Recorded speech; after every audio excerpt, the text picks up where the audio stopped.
ಊರಿನಲ್ಲಿದ್ದ ಚಿಚುಕಾಗೆ ಕಪ್ಪಾಗಿದ್ಲು. ಆದ್ರಿಂದ ಊರಿನವರಿಗೆ ಯಾರಿಗೂ ಅವಳನ್ನು ನೋಡಿದ್ರೆ ಇಷ್ಟ ಇಲ್ಲ. ಅವಳ ಮನಸ್ಸು ಚಿನ್ನ ಆದ್ರೂ ಕೂಡ ಹೊರಗಡೆ ಕಾಣಿಸ್ತಾ ಇರುವ ಬಣ್ಣಕ್ಕೆ ಎಲ್ಲರೂ ಮುಖ್ಯತ್ವ ಕೊಡ್ತಿದ್ರು. ಆದ್ರೆ ಚಿಚು ಅದನ್ನ ಕಿವಿಗೆ ಹಾಕೊಳ್ತಾನೆ ಇರ್ಲಿಲ್ಲ. ಅವಳು ಆ ಊರಿನಲ್ಲಿರುವ ಒಂದು ದೇವಸ್ಥಾನದ ಹೊರಗಡೆ ಹೂಗಳನ್ನು ಹಾಗೇನೆ ತೆಂಗಿನಕಾಯಿ ವ್ಯಾಪಾರ ಮಾಡ್ಕೊಂಡು ಅವಳ ಜೀವನಾನ ಬಾಳ್ತಾ ಇದ್ಲು. ಅದೇ ಊರಿನಲ್ಲಿ ಲೂಸಿ ಪಾರಿವಾಳ ಹಾಗೂ ಚೋಟುಗಿಳಿ ಇಬ್ರು ಇದ್ರು. ಅವರು ತುಂಬಾ ದೊಡ್ಡ ಶ್ರೀಮಂತರಾಗಿದ್ರು. ಅವ್ರ ಹತ್ರ ಇರುವ ಆಸ್ತಿ ಐಶ್ವರ್ಯ ಅಂದನ ನೋಡಿ ಅವರಿಬ್ರು ತುಂಬಾನೇ ಗರ್ವದಿಂದ ಇದ್ರು. ಅವ್ರ ಹತ್ರ ಹಣ ಇದೆ ಅನ್ನೋದನ್ನ ಎಲ್ಲರ ಹತ್ರನೂ ತೋರಿಸ್ತಾ ಇದ್ರು. ಆದ್ರೆ ತುನಿಗುಬ್ಬಚ್ಚಿ ಅವ್ರಿಗೆ ಬೇರೆ ತರ ಇದ್ಲು. ಅವಳ ಹತ್ರ ದೊಡ್ಡದಾಗಿ ಆಸ್ತಿ ಹಣ ಇಲ್ಲ ಅಂದ್ರೂ ಕೂಡ ಅವಳ ಮನಸ್ಸು ತುಂಬಾನೇ ದೊಡ್ಡದು. ಎಲ್ಲರನ್ನೂ ಯಾವಾಗ್ಲೂ ಒಂದೇ ತರ ಸಮಾನವಾಗಿ ನೋಡ್ತಿದ್ಲು. ಒಂದಿನ ಬೆಳಗ್ಗೆ ಚಿಚುಕಾಗೆ ದೇವಸ್ಥಾನದ ಹೊರಗಡೆ ಕೂತ್ಕೊಂಡು ತೆಂಗಿನಕಾಯಿಯನ್ನ ಕ್ಲೀನ್ ಮಾಡ್ಕೊಂಡು ಹಾಗೇನೆ ಹೂಮಾಲೆನ ಕಟ್ತಾ ಇದ್ಲು. ಆ ಸಮಯದಲ್ಲಿ ಟುನಿಗುಬ್ಬಚ್ಚಿ ಅವಳ ಮಗಳು ಬುಜ್ಜಿ ಜೊತೆ ದೇವಸ್ಥಾನಕ್ಕೆ ಬಂದ್ಲು. ಟುನಿ ಚಿಚು ಹತ್ರ, ಏನ್ ಚಿಚು, ವ್ಯಾಪಾರ ಹೇಗ್ ನಡೀತಾ ಇದೆ? ಹೂವೆಲ್ಲ ನೋಡಿದ್ರೆ ತಾಜಾವಾಗಿರೋ ತರ ಇದೆ. ಆವಾಗ ಚಿಚುಕಾಗೆ ಸಂತೋಷದಿಂದ, ನಿಂತರ ಒಳ್ಳೆ ಮನಸ್ಸಿನಲ್ಲಿರುವವರು ಬಂದು ಹೂ ತಗೊಂಡ್ರೆ ನನ್ನ ವ್ಯಾಪಾರ ತುಂಬಾ ಚೆನ್ನಾಗಿ ನಡೆಯುತ್ತೆ ಟುನಿ. ಇವತ್ತು ಬೆಳಗ್ಗೆನೆ ಹೋಗಿ ತೋಟದಿಂದ ಈ ಹೂವೆಲ್ಲ ತಗೊಂಡ್ ಬಂದೆ. ತುಂಬಾ ಚೆನ್ನಾಗಿದೆ. ನಿನಗೆ ಯಾವ ಹೂ ಬೇಕೋ? ನನಗೆ ಸ್ವಲ್ಪ ಮಲ್ಲಿಗೆ ಹೂ ಕೊಡು. ಹಾಗೆಯೇ ದೇವರಿಗೆ ಒಂದು ಗುಲಾಬಿ ಹಾರನ್ನು ಕೊಟ್ಬಿಡೋ. ಬುಜ್ಜಿ, ನೀನು ಒಳಗಡೆ ಹೋಗಿ ಪ್ರದಕ್ಷಿಣೆ ಮಾಡ್ತಾ ಇರೋ. ಬುಜ್ಜಿ ದೇವಸ್ಥಾನದ ಒಳಗಡೆ ಹೋದ್ಲು. ಚಿಚುಕಾಗೆ ಹಾಗೂ ಟುನಿಗುಬ್ಬಚ್ಚಿ ಮಾತಾಡ್ತಾ ಇದ್ರು. ಆವಾಗ್ಲೇ ದೇವಸ್ಥಾನದ ಮುಂದ್ಗಡೆ ಒಂದು ದೊಡ್ಡ ಕಾರ್ ಬಂತು ನಿಂತ್ಕೊಳ್ತು. ಆ ಕಾರಿಂದ ಚೋಟಿಗಿಳಿ ಹಾಗೂ ಲೂಸಿ ಪಾರಿವಾಳ ಇಬ್ರು ಕೂಡ ಹೊರಗಡೆ ಇಳಿದ್ರು. ಬಂದ್ರ ಇವರು? ಸರಿ, ದೇವಸ್ಥಾನಕ್ಕೆ ಹೋಗ್ಬಿಟ್ಟು ಬರ್ತೀನಿ ಹಾಗಂತ ಹೇಳಿ ಟುನಿ ಒಳಗಡೆ ಹೋದ್ಲು. ಲೂಸಿ ಹಾಗೂ ಚೋಟಿ ಇಬ್ರು ಕಾರಿಂದ ಇಳಿದು ಏನೋ ಬರ್ಬಾರ್ದೇ ಇರುವ ಜಾಗಕ್ಕೆ ಬಂದ ಹಾಗೆ ಮುಖಾನ ಒಂಥರ ಇಟ್ಕೊಂಡಿದ್ರು. ಹೀಗಿರುವಾಗ ಟುನಿ ಹಾಗೂ ಬುಜ್ಜಿ ಇಬ್ರು ಒಳಗಡೆ ಹೋಗಿ ಪೂಜೆ ಎಲ್ಲಾನು ಮುಗಿಸ್ಕೊಂಡು ಆಮೇಲೆ ಟುನಿ ಲೂಸಿ ಹಾಗೂ ಚೋಟು ಹತ್ರ ಬಂದ್ಲು. ಅರೇ ಲೂಸಿ, ಚೋಟು, ಇಬ್ರು ಒಳಗಡೆ ಬರ್ದು ಏನ್ ಮಾಡ್ತಿದ್ದೀರಾ? ಏನಿಲ್ಲ ಟುನಿ, ಹೂ ತಗೊಳ್ಬೇಕು. ಅದಕ್ಕೆ ಇಲ್ಲೆಲ್ಲಾದ್ರೂ ಒಳ್ಳೆ ಹೂ ಅಂಗಡಿ ಇದೆಯಾ ಅಂತ ನಾವು ನೋಡ್ತಾ ಇದ್ದೀವಿ ಅಷ್ಟೇ. ಅರೆ, ನೋಡ್ತಾ ಇದ್ದೀರಾ? ಇಲ್ಲೇ ಚಿಚು ಹೂ ಅಂಗಡಿ ಇದೆ ತಾನೇ? ಅವಳ ಹತ್ರ ಹೂಗಳೆಲ್ಲ ತುಂಬಾ ಚೆನ್ನಾಗಿದೆ, ಅಲ್ಲಿನೇ ಹೋಗಿ ತಗೊಳ್ಳಿ. ಅದನ್ನ ಕೇಳಿ ಚೋಟಿಗಿಳಿ ಜೋರಾಗಿ ನಗುತ್ತಾ, ಏನ್ ಟುನಿ, ಏನ್ ಹೇಳ್ತಾ ಇದೀಯಾ? ನಾವು ಇವಳ ಹತ್ರ ಹೋಗಿ ಹೂ ತಗೊಳ್ಬೇಕಾ? ನಾವು ನೋಡಕ್ಕೆ ಹೇಗಿದ್ದೀವಿ? ನಮ್ ಸ್ಟೇಟಸ್ ಏನೋ ಅವಳ ಸ್ಟೇಟಸ್ ಏನೋ. ನೋಡು ಎಷ್ಟ್ ಕಪ್ಪಾಗಿದ್ದಾಳೆ ಅಂತ. ಅವಳ ಹತ್ರ ನಾವು ಹೂ ತಗೊಂಡು ದೇವಸ್ಥಾನ ಒಳಗಡೆ ತಗೊಂಡು ಹೋದ್ರೆ ಆಮೇಲೆ ನೋಡೋರು ನಮ್ಮನ್ನ ಏನ್ ಹೇಳ್ತಾರೆ ಹೇಳೋ? ಹೌದು ಟುನಿ, ಅಂತವ್ರ ನೆರಳು ಕೂಡ ನಮ್ಮ ಮೇಲೆ ಬೀಳಲೇಬಾರ್ದು. ನೀನು ತುಂಬಾ ಒಳ್ಳೆಯವಳು, ಎಲ್ಲರನ್ನ ಒಂದೇ ತರ ನೋಡ್ತೀಯ. ಆದ್ರೆ ನಮ್ಮಿಂದ ಆ ರೀತಿ ನೋಡಕ್ಕಾಗಲ್ಲ. ಅವಳನ್ನ ನೋಡಿದ್ರೇನೆ ಏನೋ ಅಪಶಕನ ತರಾನೇ ಇದೆ. ಅವರು ಹೇಳಿದ ಮಾತುಗಳು ಚಿಚು ಮನಸ್ಸಿನಲ್ಲಿ ಬಾಣದ ತರ ಚುಚ್ಕೊಳ್ತು. ಅವಳ ಕಣ್ಣಿಂದ ಕಣ್ಣೀರು ಬರ್ತಾ ಇತ್ತು. ಆದ್ರೂ ಅವಳಿಂದ ಆ ಕಷ್ಟನ ಹೊರಗಡೆ ತೋರ್ಸ್ಕೊಳಕ್ಕಾಗ್ಲಿಲ್ಲ. ಅವಳ ಪಾಡಿಗೆ ಅವಳು ಹೂ ಕಟ್ತಾ ಇದ್ಲು. ಚಿ, ಏನ್ ಮಾತಾಡ್ತಾ ಇದ್ದೀರಾ ನೀವಿಬ್ರು ಅನ್ನೋದು? ಒಬ್ರು ಬಣ್ಣನ ನೋಡಿ ಈ ರೀತಿ ಮಾತಾಡೋದು ತಪ್ಪಲ್ವಾ? ಅವಳ ಮನಸ್ಸು ಬಂಗಾರ, ಅದನ್ನ ಯಾವಾಗ ಅರ್ಥ ಮಾಡ್ಕೊಳ್ತೀರೋ ಏನೋ. ಟುನಿ ಹೇಳಿದ ಯಾವುದನ್ನು ಚೋಟುಲಿಸಿ ಕಿವಿಗೆ ಹಾಕೊಳ್ಳಿಲ್ಲ. ಸರಿ ಸರಿ, ನಮ್ಗೆ ಹೂ ಬೇಕು, ಸ್ವಲ್ಪ ತಗೊಂಡ್ ಬಂದ್ ಕೊಡ್ತೀಯಾ? ನಾವದನ್ನ ಒಳಗಡೆ ತಗೊಂಡೋಗ್ತೀವಿ. ಟುನಿಗೆ ಅವ್ರ ಮೇಲೆ ಕೋಪ ಇದ್ರು ಕೂಡ ಬೇರೆ ದಾರಿ ಇಲ್ದೆ ಅವಳು ಪುನಃ ಚಿಚು ಹತ್ರ ಬಂದ್ಲು. ಚಿಚು, ಬೇಜಾರ್ ಮಾಡ್ಕೊಳ್ಬೇಡ, ಒಂದಿನ ಅವರೇ ನಿನ್ನ ಅರ್ಥ ಮಾಡ್ಕೊಳ್ತಾರೆ. ಇವಾಗ ಅವ್ರಿಗೆ ಸ್ವಲ್ಪ ಹೂ ಕೊಡು. ಹಾಗಂತ ಹೇಳಿದಾಗ ಚಿಚುಕಾಗಿನೂ ಸರಿ ಅಂತ ಕಣ್ಣೀರನ್ನ ಒರೆಸ್ಕೊಂಡು ಹೂ ಕೊಟ್ಲು. ಆ ಹೂಗಳನ್ನ ತಗೊಂಡು ಹೋಗಿ ಲೂಸಿ ಹಾಗೂ ಚೋಟು ಹತ್ರ ಟುನಿ ಕೊಟ್ಲು. ಆಮೇಲೆ ಆ ಹೂ ತಗೊಂಡು ಅವರಿಬ್ರು ದೇವಸ್ಥಾನದ ಒಳಗಡೆ ಹೋದ್ರು. ಚಿಚುಕಾಗೆ ಬೇಜಾನ್ ಮಾಡ್ಕೊಂಡಿದ್ದಾಗ ಅವಳ ಕಣ್ಣಿಂದ ಕಣ್ಣೀರ್ ಬರ್ತಾ ಇತ್ತು. ಟುನಿ ಅವಳನ್ನ ಸಮಾಧಾನ ಮಾಡಿದ್ಲು. ಚಿಚು, ಅಳ್ಬೇಡ ಚಿಚು, ನಿನ್ ವ್ಯಾಪಾರ ನಡಿಬೇಕು ಅಂತಾನೆ ಹೂ ತಗೊಂಡು ಹೋಗಿ ಅವ್ರಿಗೆ ಕೊಟ್ಟೆ. ಇಲ್ಲಾಂದ್ರೆ ಬಂದ ಕೋಪಕ್ಕೆ ನಾನು ಅವ್ರಿಗೆ ಹೂನೇ ಕೊಡ್ತಾ ಇರ್ಲಿಲ್ಲ. ಹಾಗೆ ದಿನಗಳು ಹೋಗ್ತಾ ಇತ್ತು. ಟುನಿಗುಬ್ಬಚ್ಚಿಯ ಪ್ರೋತ್ಸಾಹದಿಂದ ಚಿಚುಕಾಗಿಯ ವ್ಯಾಪಾರನೂ ತುಂಬಾ ಚೆನ್ನಾಗಿ ನಡೀತಾ ಇತ್ತು. ಊರಿನವರು ಎಲ್ರೂ ಚಿಚುಕಾಗಿಯ ಒಳ್ಳೆ ಗುಣ, ನಿಯತ್ತು ಎಲ್ಲಾನು ನೋಡಿ ಅವಳ ಹತ್ರನೇ ಹೋಗಿ ಹೂಗಳನ್ನ ತಗೊಳ್ತಿದ್ರು. ಆದ್ರೆ ಅದು ಚೋಟು ಹಾಗೂ ಲೂಸಿ ಇಬ್ರಿಗೂ ಸ್ವಲ್ಪನೂ ಇಷ್ಟ ಆಗ್ಲಿಲ್ಲ. ನೋಡಿದ್ಯಾ ಲೂಸಿ, ಆ ಚಿಚು ವ್ಯಾಪಾರ ಹೋಗ್ತಾ ಹೋಗ್ತಾ ಹೇಗ್ ಚೆನ್ನಾಗಿ ನಡೀತಾ ಇದೆ ಅಂತ.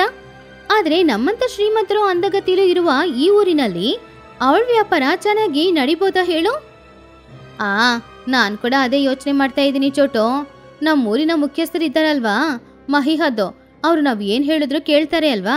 ಅವ್ರ ಹತ್ರ ಈ ವಿಷಯದ ಬಗ್ಗೆ ಮಾತಾಡೋಣ. ಹಾಗಂತ ಹೇಳಿ ಲೂಸಿ ಹಾಗೂ ಚೋಟಿ ಇಬ್ರು ಮಹಿಹದ್ದನ್ನ ನೋಡಕ್ಕೆ ಹೋದ್ರು. ಮಹಿಹದ್ದು ತುಂಬಾನು ಕ್ರೂರವಾದವಳು, ಶ್ರೀಮಂತರ ಮಾತಿಗೆ ಮಾತ್ರ ಬೆಲೆ ಕೊಡವಳು. ಇಲ್ಲಿ ನೋಡಿ ಮಹಿ ಅವರೇ, ನಮ್ಮ ದೇವಸ್ಥಾನದ ಹೊರಗಡೆ ಆ ಚಿಚು ಅಂಗಡಿ ಇಟ್ಕೊಂಡಿದ್ದಾಳಲ್ವಾ, ಅವಳ ಹತ್ರ ಹೂ ತಗೊಳಕ್ಕೆ ನಮಗೆ ಇಷ್ಟ ಇಲ್ಲ. ಅವಳು ಅಪಶಕುನ, ಅವಳು ನಮ್ಮೂರಲ್ಲಿದ್ರೆ ಊರಿಗೆ ಒಳ್ಳೇದಲ್ಲ. ಮಹಿಹದ್ದು ಅದನ್ನ ಕೇಳಿ, ಓ ಹಾಗಂತೀರಾ, ನಾನು ನೋಡ್ತಾ ಇದ್ದೆ, ಅವಳ ವ್ಯಾಪಾರ ತುಂಬಾ ಚೆನ್ನಾಗಿ ನಡೀತಾ ಇದೆ ಅಲ್ವಾ. ಸರಿ, ಊರಿನ ಒಳ್ಳೇದಕ್ಕೋಸ್ಕರ ಅವಳನ್ನ ಊರ್ ಬಿಟ್ಟು ಹೊರಗಡೆ ಕಳಿಸ್ಬಿಡ್ತೀನಿ. ಹಾಗಂತ ಹೇಳಿ ಮಹಿಹದ್ದು ಮರುದಿನ ಬೆಳಗ್ಗೆ ಚಿಚು ಅಂಗಡಿಗೆ ಹೋಗಿ ಅವಳನ್ನ ಈ ಊರು ಬಿಟ್ಟು ಹೋಗುವಂತ ಹೇಳಿದ್ಲು. ಚಿಚುಕಾಗೆ ಎಷ್ಟೇ ಬೇಡಿ ಕೇಳ್ಕೊಂಡ್ರು ಸರಿ, ತುನಿಗುಬ್ಬಚ್ಚಿ ಅವಳಿಗೋಸ್ಕರ ಎಷ್ಟೇ ಮಾತಾಡಿದ್ರು ಮಹಿ ಕೇಳಿಸ್ಕೊಳ್ಳಿಲ್ಲ.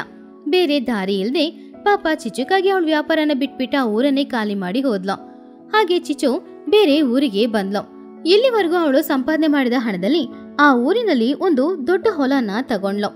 ಆದ್ರೆ ಅದರಲ್ಲಿ ಏನ್ ಹಾಕೋದು ಅಂತ ಅವಳಿಗೆ ಅರ್ಥ ಆಗ್ಲಿಲ್ಲ. ಆವಾಗ್ಲೇ ಆ ಕಡೆ ಕುಹು ಬಾತು ಬಂತು. ಏನಮ್ಮ, ಈ ಹೊಲನ ನೀವು ತಗೊಂಡಿದ್ದೀರಾ? ಒಳ್ಳೇದಾಯ್ತು. ಈ ಮಣ್ಣಿಗೆ ಬಲ ತುಂಬಾ ಜಾಸ್ತಿ, ಆದ್ರೆ ಇಷ್ಟು ವರ್ಷದಿಂದ ಯಾರು ಇದನ್ನ ಉಪಯೋಗ ಮಾಡ್ಕೊಳ್ಳೇ ಇಲ್ಲ. ಹೌದಾ? ಆದ್ರೆ ಇದ್ರಲ್ಲಿ ಏನ್ ಹಾಕೋದು ಅಂತ ಅರ್ಥ ಆಗ್ತಾ ಇಲ್ಲ. ನಾನೊಂದು ಸಲಹೆ ಕೊಡ್ಲಾ? ನಮ್ಮ ಅಜ್ಜ ಹೇಳೋರು, ಆ ಕಾಲದಲ್ಲಿ ಈ ಹೊಲದಲ್ಲಿ ದೊಡ್ಡ ದೊಡ್ಡ ಕಲ್ಲಂಗಡಿ ಎಲ್ಲ ಬೆಳೀತಂತೆ. ನೀವು ಕೂಡ ಆ ಕಲ್ಲಂಗಡಿನ ಹಾಕಿ ನೋಡಿ, ನಿಮ್ಮ ಅದೃಷ್ಟ ಚೆನ್ನಾಗಿದ್ಯಾ ಏನೋ.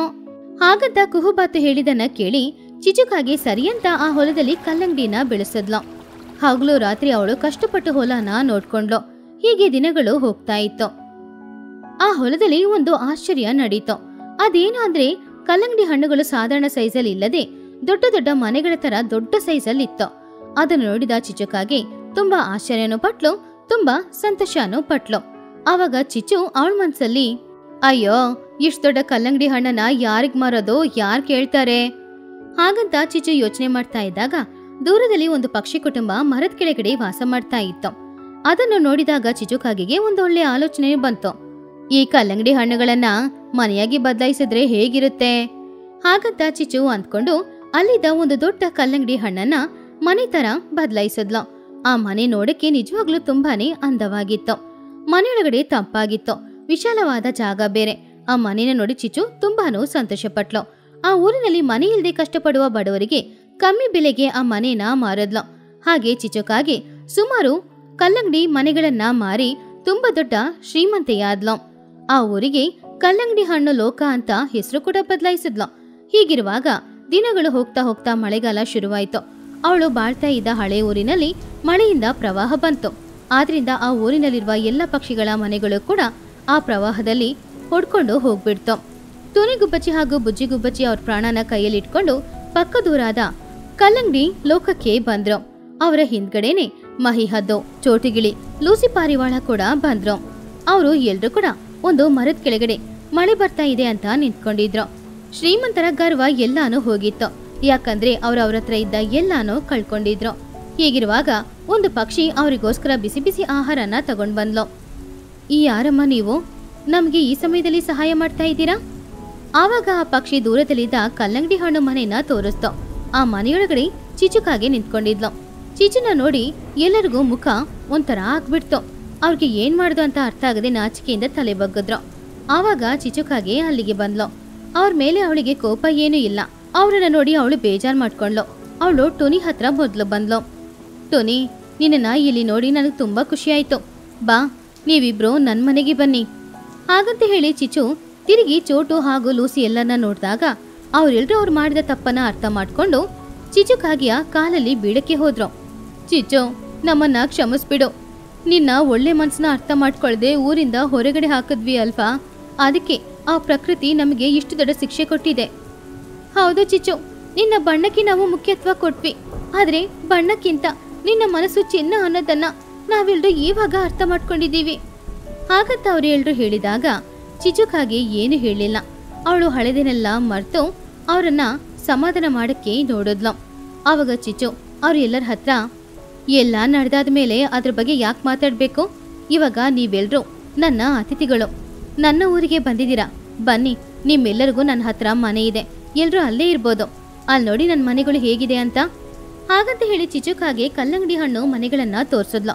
ಆ ಮನೆಗಳನ್ನ ನೋಡಿ ಅವರು ಆಶ್ಚರ್ಯಪಟ್ರು. ಹಾಗೆ ಕೆಲವು ದಿನಗಳಲ್ಲಿ ಪ್ರವಾಹದ ನೀರೆಲ್ಲ ಹೋಯ್ತು. ಆವಾಗ ಚೋಟು, ಲೂಸಿ, ಮಹಿ 3 ಜನನು ಅವ್ರ ಹತ್ರ ಇದ್ದ ಸ್ವಲ್ಪ ಹಣನ ಚಿಚು ಹತ್ರ ಕೊಟ್ಟು, ಚಿಚು, ಮನೆ ಬಾಡಿಗೆಗೆ ಬಿಟ್ಟಿದ್ದಕ್ಕೆ ನಾವು ಹಣ ಕೊಡ್ತಿಲ್ಲ. ನಾವು ಮಾಡಿದ ತಪ್ಪಿಗೆ ಕೊಡ್ತಾ ಇದ್ದೀವಿ.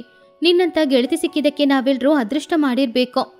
ಹಾಗಂತ ಅವರು ಚಿಚುನ ಮೆಚ್ಕೊಂಡಿದ್ದನ್ನ ನೋಡಿ ಚಿಚು ತುಂಬಾನು ಸಂತೋಷಪಟ್ಲು. ಹಳ್ಳಿಯ ಅಡುಗೆ ವೆಸಸ್ ಪಟ್ಟಣದ ಅಡುಗೆ. ಹಚ್ಚ ಹಸಿರಾಗಿರುವ ಹೊಲಗಳೊಂದಿಗೆ ತಂಪಾಗಿರುವ ಗಾಳಿಯೊಂದಿಗೆ ಒಂದು ಅಂದವಾದ ಹಳ್ಳಿ ಇತ್ತು. ಆ ಹಳ್ಳಿಯಲ್ಲಿ ಚಿನ್ನುಕಾಗೆ, ಬನ್ನಗಿಳಿ ಹಾಗೂ ಬುಜ್ಜಿಗುಬ್ಬಚ್ಚಿ ಅನ್ನುವ ಸ್ನೇಹಿತರು ಇದ್ರು. ಅವರೆಲ್ಲರೂ 10ನೇ ತರಗತಿ ಓದ್ತಾ ಇದ್ರು. ಒಂದಿನ ಸಂಜೆ ಸಮಯ ಸ್ಕೂಲ್ ಮುಗಿಸಿ ಮನೆಗ್ ಬರುವ ಮಕ್ಕಳಿಗೋಸ್ಕರ ಅವರ ತಾಯಿಯಂದಿರು ಎಲ್ರೂ ಅಡಿಗೆ ಮಾಡ್ತಾ ಇದ್ರು. ಬುಜ್ಜಿ, ಬಂದಿಯಮ್ಮ, ಬಾಬಾ, ನಿನಗೆ ಇಷ್ಟ ಅಂತ ನಾನಿವತ್ತು ಸೊಪ್ಪು ಸಾರು ಮಾಡಿಟ್ಟಿದ್ದೀನಿ. ಚಿನ್ನು, ನಿನಗಿಷ್ಟ ಅಂತ ಹೀರೆಕಾಯಿ ಸಾರು ಮಾಡಿಟ್ಟಿದ್ದೀನಿ ಕಣೋ. ಹೌದೌದು, ನಿಮ್ಗಿಷ್ಟ ಅಂತ ನಾನ್ ಕೂಡ ಒಬ್ಬಟ್ಟು ಮಾಡಿಟ್ಟಿದ್ದೀನಿ. ಮಕ್ಕಳು 3 ಜನನು ಸಂತೋಷವಾಗಿ ಊಟ ಮಾಡೋದಕ್ಕೋಸ್ಕರ ಕೂತ್ಕೊಂಡ್ರು. ಅವರ ಅಮ್ಮಂದಿರು ಮಕ್ಕಳಿಗೆ ಊಟ ಕೊಟ್ರು. ಮಕ್ಕಳು ಅದನ್ನ ಸಂತೋಷವಾಗಿ ತಿಂತಾ ಇದ್ರು. ಅರೇ ಅಮ್ಮ, ನೀನ್ ಮಾಡಿರೋ ಈ ಸೊಪ್ಪು ಸಾರಂತೂ ತುಂಬಾನೇ ಚೆನ್ನಾಗಿದೆ ಅಮ್ಮ. ಇನ್ನು ತಿನ್ಬೇಕು ಅಂತಾನೆ ಅನಿಸ್ತಿದೆ. ಹೌದಮ್ಮ, ನೀನ್ ಮಾಡಿರೋ ಹೀರೆಕಾಯಿ ಸಾರು ಕೂಡ ತುಂಬಾ ಚೆನ್ನಾಗಿದೆ. ಇಷ್ಟು ಚೆನ್ನಾಗಿ ಹೇಗೆ ಅಡುಗೆ ಮಾಡ್ತೀರೋ ಏನೋ. ಹೌದು, ನಮ್ಮಮ್ಮ ಮಾಡಿರೋ ಒಬ್ಬಟ್ಟನು ತುಂಬಾ ಚೆನ್ನಾಗಿದೆ. ಇಂಥ ಊಟ ಮಾಡಕ್ಕೆ ನಾವು ಅದೃಷ್ಟ ಮಾಡಿರ್ಬೇಕು. ಮಕ್ಕಳು ಹಾಗೆ ಸಂತೋಷವಾಗಿ ಊಟ ಮಾಡ್ತಾ ಇರೋದನ್ನ ನೋಡಿ ತಾಯಿಯಂದಿರು ಸಂತೋಷಪಟ್ರು. ಮಕ್ಕಳು ತಿಂತಾ ಇರೋದು ಆರೋಗ್ಯಕರವಾದ ಹಳ್ಳಿಯ ಅಡುಗೆ. ಆದ್ರಿಂದ ಯಾವಾಗ್ಲೂ ತುಂಬಾ ಬುದ್ಧಿವಂತರಾಗಿ ಚುರುಕಾಗಿ ಇರ್ತಾ ಇದ್ರು ಆ ಮಕ್ಕಳು. ಆ 3 ಮಕ್ಕಳಿಗೂ ಹಳ್ಳಿಯ ಆಹಾರ ಮಾತ್ರ ಗೊತ್ತು. ಹೊರಗೆ ಪ್ರಪಂಚದ ಆಹಾರದ ಬಗ್ಗೆ ಗೊತ್ತಿರ್ಲಿಲ್ಲ. ಹೀಗಿರುವಾಗ ದಿನಗಳು ಹೋಗ್ತಾ ಇತ್ತು. ಮಕ್ಕಳೆಲ್ಲರೂ 10th ಕ್ಲಾಸ್ ಪಾಸ್ ಆದ್ರು. ಮುಂದೆ ಇಂಟರ್ಮೀಡಿಯೇಟ್ ಎಲ್ಲಿ ಮಾಡೋದು ಅಂತ ಮಕ್ಕಳೆಲ್ಲರೂ ನದಿ ತೀರದಲ್ಲಿ ಕೂತ್ಕೊಂಡು ಮಾತಾಡ್ತಿದ್ರು. 10th ಮುಗೀತು, ಇವಾಗ ನಾವು ಕಾಲೇಜ್ಗೆ ಏನೋ ಮಾಡೋದು ಹೇಳಿ? ಹೌದು, ಏನ್ ಮಾಡೋದು, ನಮ್ಮೂರಲ್ಲಿ 10ನೇ ತರಗತಿ ತನಕ ಮಾತ್ರ ಇದೆ. ಹಾಗಾದ್ರೆ ನಾವು ಪಕ್ಕದೂರಿಗೆ ತಾನೇ ಹೋಗ್ಬೇಕಾಗುತ್ತೆ. ನಿಜಾನೇ, ಆದ್ರೆ ಪಕ್ಕದೂರ್ ಕಾಲೇಜ್ ಅಷ್ಟೇನ್ ಚೆನ್ನಾಗಿಲ್ಲ ಅಂತೆ. ಅಲ್ಲಿ ಯಾರು ಸರಿಯಾಗಿ ಪಾಠ ಹೇಳಿಕೊಡಲ್ಲಂತೆ. ಹಾಗಂತ ಮಕ್ಳೆಲ್ರು ಮಾತಾಡ್ತಾ ಇದ್ದಾಗ ಆ ಕಡೆ ಲೂಸಿ ಪಾರಿವಾಳ ಬಂದ್ಲು.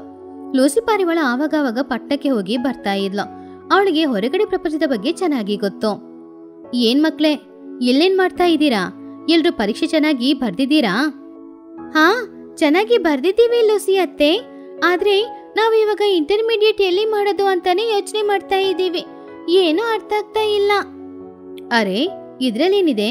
ನನ್ನ ಹತ್ರ ಒಂದು ಒಳ್ಳೆ ಆಲೋಚನೆ ಇದೆ. ನೀವೆಲ್ರೂ ಪಟ್ಟಣದಲ್ಲಿ ಜಾಯಿನ್ ಮಾಡಿ. ಅಲ್ಲಿ ಕಾಲೇಜ್ಗಳು ತುಂಬಾ ಚೆನ್ನಾಗಿರುತ್ತೆ. ಪಟ್ಟಣದಲ್ಲ, ಅಲ್ಲಿ ನಮ್ಗೆ ಯಾರು ಗೊತ್ತಿರೋರು ಇಲ್ವಲ್ಲ. ಅದ್ರ ಬಗ್ಗೆ ನಿಮ್ಗೇನೋ ಚಿಂತೆ? ನನಗೆ ಗೊತ್ತಿರೋ ಒಂದು ದೊಡ್ಡ ಕಾಲೇಜ್ ಇದೆ. ಅಲ್ಲಿ ಗೊತ್ತಿರುವ ಟೀಚರ್ಸ್ಗಳು ಕೂಡ ಇದ್ದಾರೆ. ಆ ಕಾಲೇಜಲ್ಲಿ ಓದ್ಕೊಂಡ್ರೆ ನಿಮ್ಮ ಭವಿಷ್ಯ ನಿಜವಾಗ್ಲೂ ತುಂಬಾನೇ ಚೆನ್ನಾಗಿರುತ್ತೆ ಕಣೋ. ಹಾಗಂತ ಲೂಸಿ ಹೇಳಿದನ್ನ ಕೇಳಿ ಮಕ್ಕಳ ಕಣ್ಣಿನಲ್ಲಿ ಆಸೆ ತುಂಬಿಕೊಳ್ತು. ಹೇಗೂ ಪಟ್ಟಣದಲ್ಲಿ ಹೋಗಿ ಪಟ್ಟಣದಲ್ಲಿ ಇರ್ಬೋದು ಅಂತ ಅವರು ಅಂದ್ಕೊಳ್ತಿದ್ರು. ನಿಜವಾಗ್ಲೂನಾ ಅತ್ತೆ? ಪಟ್ಟಣಕ್ಕೆ ಹೋಗ್ಬೇಕಾ? ಹಾಗಾದ್ರೆ ನಿಜವಾಗ್ಲೂ ತುಂಬಾನೇ ಚೆನ್ನಾಗಿರುತ್ತೆ. ಆದ್ರೆ ನಮ್ಮಮ್ಮಂದ್ರೆ ನಮ್ಮನ್ನ ಪಟ್ಟಣಕ್ಕೆ ಕಳ್ಸಕ್ಕೆ ಒಪ್ಕೊಳ್ಳಲ್ಲ. ಅವ್ರಿಗೆ ತುಂಬಾ ಭಯ ಅಲ್ವಾ? ಲೂಸಿ ಅತ್ತೆ, ನೀವೇ ಒಂದ್ಸಲ ಈ ವಿಷಯದ ಬಗ್ಗೆ ಅಮ್ಮಂದ್ರ ಹತ್ರ ಮಾತಾಡ್ತೀರಾ? ಅದ್ರಲ್ಲೇನಿದೆ, ನಿಮ್ಮ ಜೀವನ ಚೆನ್ನಾಗಿರ್ಬೇಕು ಅಲ್ವಾ? ಅದ್ರ ಬಗ್ಗೆ ಮಾತಾಡಿದ್ರೆ ಅವರು ಒಪ್ಕೊಳ್ದೆ ಇರ್ತಾರಾ ಏನೋ? ಹಾಗಂತ ಅಂದ್ಕೊಂಡು ಲೂಸಿ ಮಕ್ಳ ಜೊತೆ ಟುನಿ ಹತ್ರ ಹೋದ್ಲು. ಏನ್ ಲೂಸಿ, ಮಕ್ಳ ಜೊತೆ ಬಂದಿದೀಯಾ? ಏನಾದ್ರೂ ವಿಶೇಷನಾ? ಏನಿಲ್ಲ ಟುನಿ, ಮಕ್ಳು ಮುಂದೆ ಕಾಲೇಜ್ಗೆ ಜಾಯಿನ್ ಮಾಡ್ಬೇಕಲ್ವಾ, ಅದ್ರ ಬಗ್ಗೆ ಮಾತಾಡೋದಕ್ಕೋಸ್ಕರನೇ ಬಂದಿದ್ದೀನಿ. ನಾವು ಕೂಡ ಅದ್ರ ಬಗ್ಗೆನೆ ಮಾತಾಡ್ತಿದ್ವಿ ಲೂಸಿ. ಮಕ್ಳನ್ನ ನಾನು ಪಟ್ಟಣಕ್ಕೆ ಕರ್ಕೊಂಡು ಹೋಗಿ ಅಲ್ಲಿ ಜಾಯಿನ್ ಮಾಡ್ಸೋಣ ಅಂತ ಇದ್ದೀನಿ. ಅಲ್ಲಿ ಚೆನ್ನಾಗಿ ಓದ್ಬೋದು ಮಕ್ಳು, ಸುಮಾರು ವಿಷಯಗಳನ್ನ ಕಲ್ತ್ಕೊಳ್ಬೋದಲ್ವಾ? ಪಟ್ಟಣ ಅಂತ ಹೇಳಿದ ತಕ್ಷಣ ತಾಯಿಯಂದಿರ ಮನಸ್ಸಲ್ಲಿ ಒಂದು ಗೊತ್ತಿಲ್ಲದೆ ಇರುವ ನೋವು. ಏನ್ ಲೂಸಿ, ಪಟ್ಟಣಕ್ಕೆ ಯಾಕೆ ಹೋಗ್ಬೇಕು? ಅಷ್ಟು ದೂರ ಬುಜ್ಜಿ ನಾನಿಲ್ದೆ ಒಂದು ದಿನ ಕೂಡ ಇರೋದಿಲ್ಲ. ಹೌದು, ಅದು ಅಲ್ಲದೆ ಪಟ್ಟಣದ ಬಗ್ಗೆ ನಮ್ಮ ಮಕ್ಕಳಿಗೆ ಏನೂ ಗೊತ್ತಿಲ್ಲ. ಅಲ್ಲಿ ಅವರು ಚೆನ್ನಾಗಿರ್ತಾರೆ ಅಂತ ಹೇಗ್ ಹೇಳಕ್ಕಾಗುತ್ತೆ? ಹೌದು, ಇಲ್ಲಿ ಆರೋಗ್ಯಕರವಾದ ಆಹಾರನ ಕೊಡ್ತಾ ಇದ್ವಿ. ಅಲ್ಲಿ ಏನ್ ತಿಂತಾರೋ ಏನೋ. ಇಲ್ಲಿ ನೋಡಿ, ನಾನು ಮಕ್ಕಳನ್ನ ಒಂದು ಬೇರೆ ಮನೆ ನೋಡಿ ಅಲ್ಲೇ ಇರ್ಸ್ತೀನಿ.